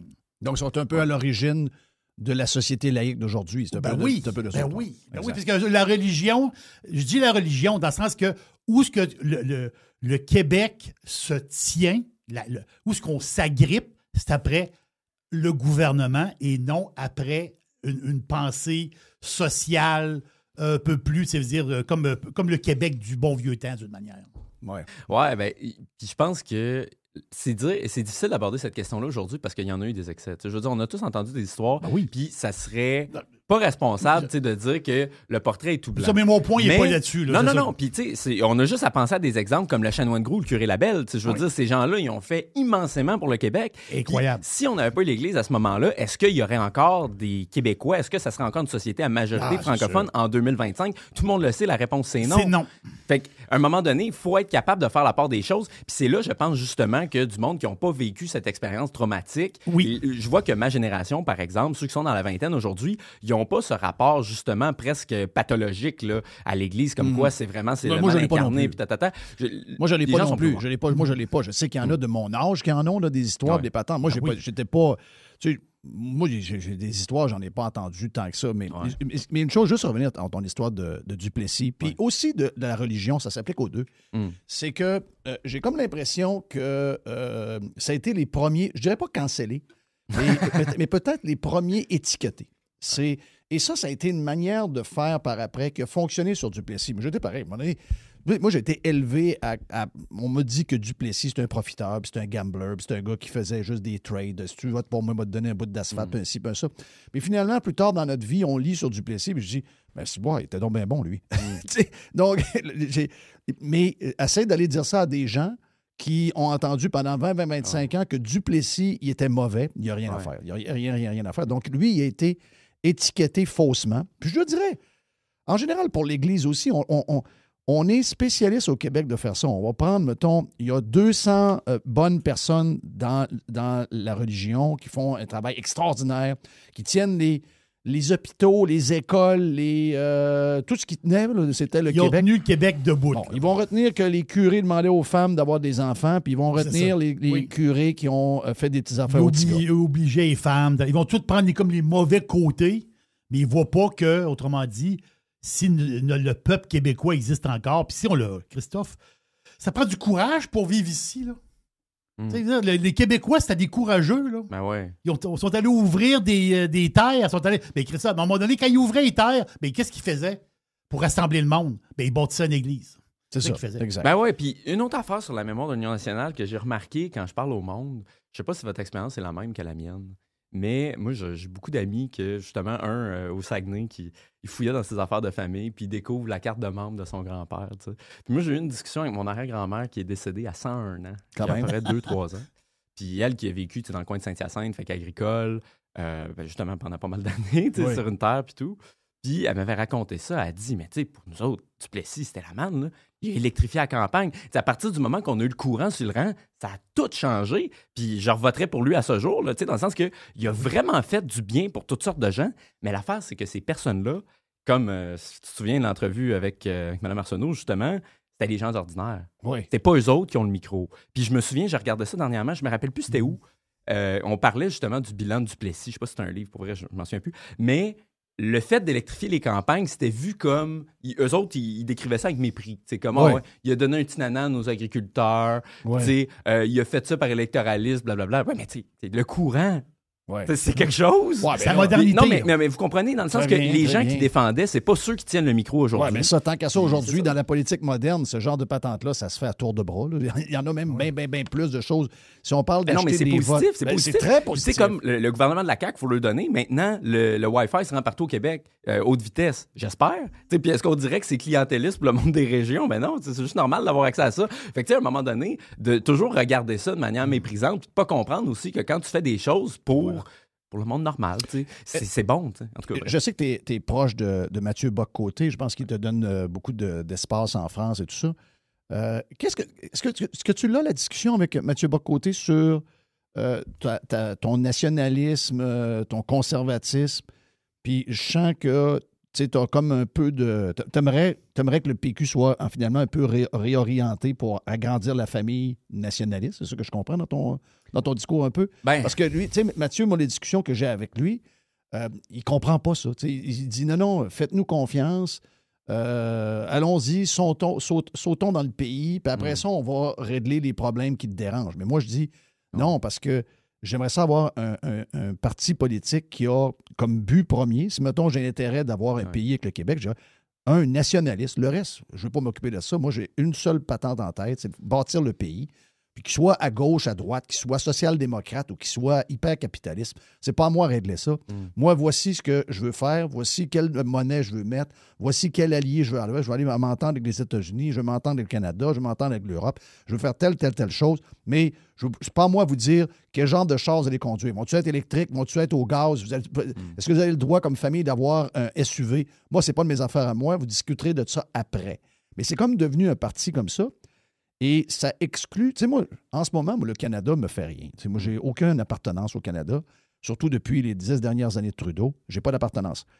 Mais, tu sais, je suis un peu un genre d'orphelin politique à ce niveau-là. Parce que le PQ ne vient pas me chercher, parce que j'ai l'impression que l'article 1 est noyé dans la social-démocratie, green, etc. Ce que je te disais tantôt. Ouais. Est-ce que, quand tu parles avec Mathieu, est-ce qu'ils sont ouverts? Mettons, toi, là, est-ce que tu es capable de rencontrer le PQ ou tu n'as aucun atome crochu avec le PQ, tu as passé à la CAQ, là, tu les vois aller, PSPP, tout ça, tu dis, oui, je suis nationaliste, mais j'ai absolument rien avec le PQ. Ou encore, Je vois un espoir avec le PQ, peut-être qu'on est capable de leur faire réaliser que le nationalisme est le plus important que tout, puis on verra par après quel genre de pays on sera. Comment tu te situes là-dedans?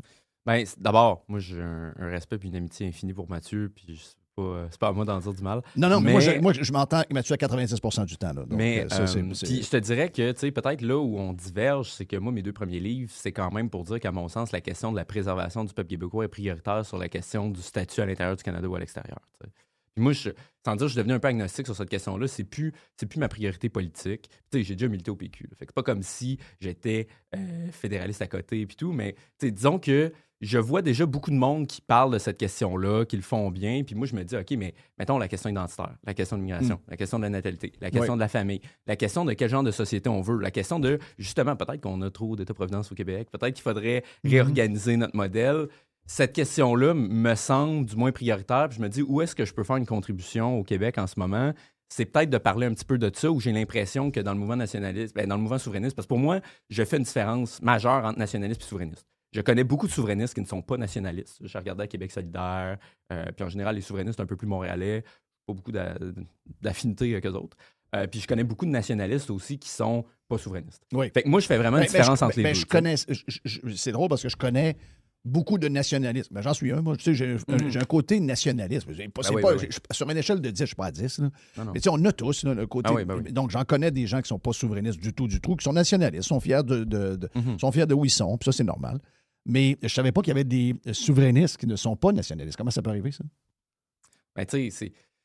Moi, je fais juste observer, là, mais surtout à Québec solidaire, bon, on a certains au PQ, mais de dire, le pays, c'est pour justement le pays vert plutôt que l'État pétrolier. Oui, c'est ça, pour exact. Poursuivre notre modèle social parce que le Canada nous empêche d'être aussi progressiste qu'on devrait l'être en Amérique du Nord. Tout ce discours-là, il existe. Bon, mais moi, c'est eux. Mais oui, puis il prend beaucoup de place. Mais je pense ça lève moins qu'il pense. Oui. On peut le dire comme ça. Oui. Là. Parce que. Arrivons à ça, là, on va se le dire. Le côté, ce qui. Tu sais, j'ai un peu de misère. Moi, je suis pas partisan d'aucun parti politique, mais j'ai des atomes crochus avec Éric Duhaime. C'est quelqu'un que j'aime en plus comme ami. Mais je trouve qu'il est très frileux sur le côté. Il se décrit lui-même comme nationaliste, mais un peu frileux sur l'histoire de l'immigration. Ouais. On l'a vu dans l'entrevue, parce que le lien qu'ils veulent faire est facile, là, c'est conservateur, droite, immigration, raciste, toton, colon. C'est un peu ça. Là, ouais.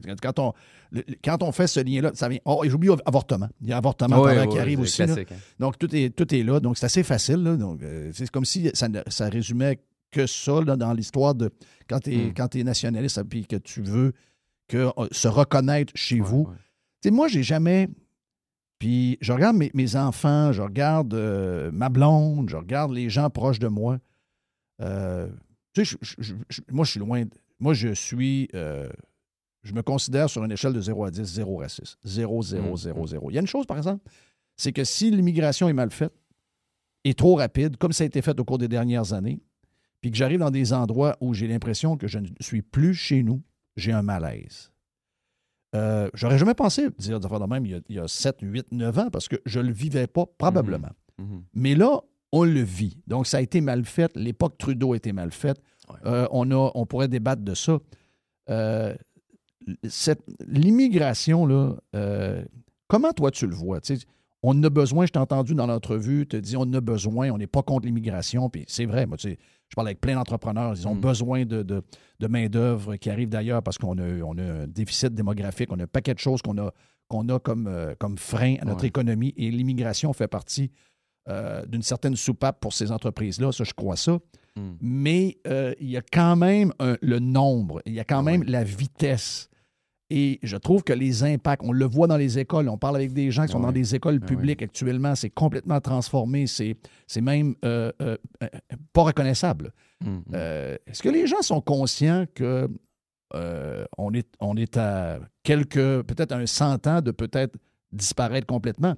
Puis tu sais, dans une certaine mesure, au Canada, on le voit à Toronto, on arrive à Toronto, on arrive à Mississauga, et on n'a plus l'impression vraiment d'être au Canada. Est-ce que les Québécois sont au courant de ça quand tu parles ou ils te regardent quasiment en disant « Oh, ben moi j'ai le feeling que c'est un des sujets les plus importants actuellement dans notre société, en avant de la souveraineté et de la séparation. » Ben, écoute, moi, j'ai écrit 2 livres pour dire ça.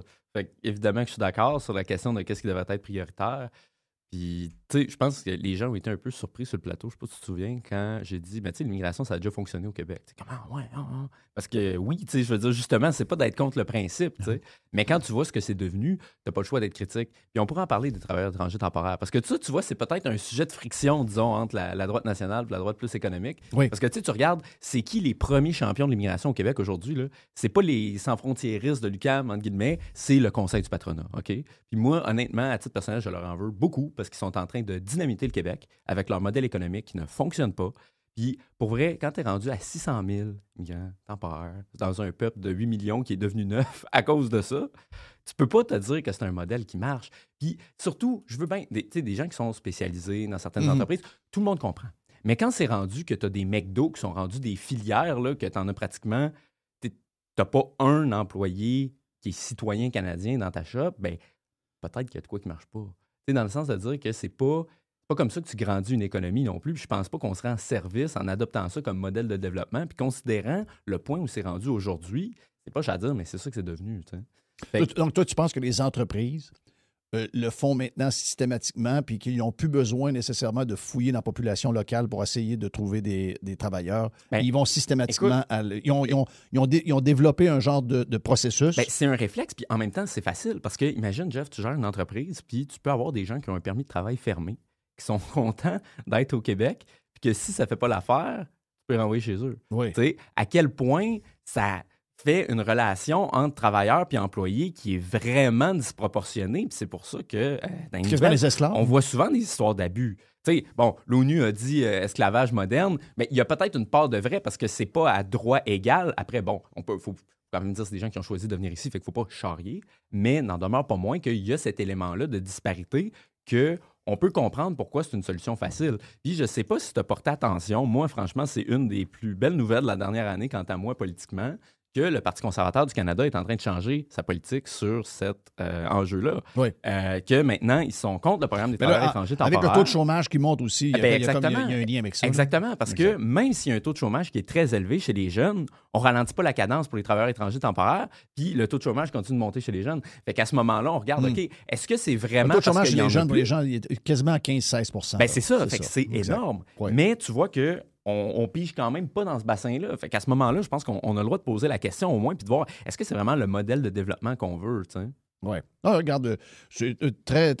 Personnellement, moi, je suis impliqué dans une entreprise où on a 14 employés qui viennent 6 mois par année travailler à l'extérieur. Notre problème, c'est que quand on ouvre des postes, on n'a pas de CV. On n'a pas de CV parce que c'est des jobs difficiles, c'est des jobs... Il y a comme des jobs... Je pense que les jeunes... Ça aussi, c'est un autre débat, là, puis je ne vais pas le faire avec toi parce qu'on prendrait du temps, puis je ne vais pas prendre ça là-dessus, mais les jeunes ont une volonté de travailler, mais ils veulent avoir un certain type de job. Oui. Mais ça, c'est intéressant l'exemple que tu donnes, par exemple, parce que ça montre comment il faut faire des nuances sur ce dossier-là. Puis, pour l'avoir un peu creusé quand j'étais au cabinet, tu regardes les types de programme, t'en as vraiment beaucoup, tu sais. Je sais pas si c'est une entreprise de type agricole, parce que souvent sur... Oui, c'est terrain de golf, donc voilà, on est en train de mais parce que, typiquement, l'immigration temporaire qui a historiquement le mieux marché au Québec, à mon sens, c'est dans le contexte agricole. Parce que, justement, c'est des gens, bon, souvent Amérique du Sud, qui vont venir, qui vont faire le travail qui est demandé d'eux. Souvent, on dit qu'ils sont super travaillants, puis tout, mais j'ai vraiment rien contre. Puis, ils vont retourner après. T'sais, pour eux, c'est un emploi qui est saisonnier. C'est ça. Mais là où le ressort a un peu cassé, c'est justement quand on l'a élargi à toutes sortes d'entreprises, puis où, veut pas, souvent, des gens qui vont venir ici font des emplois à l'année avec l'attente implicite que ça va mener à la citoyenneté. Puis c'est là que ça marche pas pour moi. Parce que là, après, tu vois justement des gens dont le statut expire. Puis ensuite, le gouvernement fait sa job. On leur dit, bon, ben là, c'est terminé. Vous allez retourner. Puis, évidemment, ça se déchire la chemise dans les médias en disant, mon Dieu, c'est terrible. Je pensais que j'allais pouvoir rester, etc. Mais là, parce que c'est comme si... Soit il y a une part implicite dans le contrat qui n'est pas ce qu'on dit, parce que si c'est temporaire, il faut que ça soit temporaire. Puis, on peut dire la même chose pour les étudiants. On peut en dire long sur les universités, particulièrement les UQ, les universités publiques. Écoute, c'est des débats. Regarde, même aux États-Unis, il y a une frange, là, tu sais... Trump a dit, bon, ben là, je viens de m'entendre avec la Chine, on va avoir 600 000 étudiants chinois. Dans le mouvement conservateur, c'est quelque chose qu'on ne veut pas trop. Donc il y a beaucoup de clash là-dedans. C'est des vrais débats. Étienne Alexandre Beauregard. Beau jeune homme, comme dirait Donald Trump. Yes. Nice guy. Nice young guy. Love the guy. Love the guy. Love the young guy. Brilliant. Oh, yes. Donc, plus de Étienne Alexandre Beauregard sur la version Prime de Radio Pirate. Tu le sais que t'as envie d'écouter. Radio Pirate.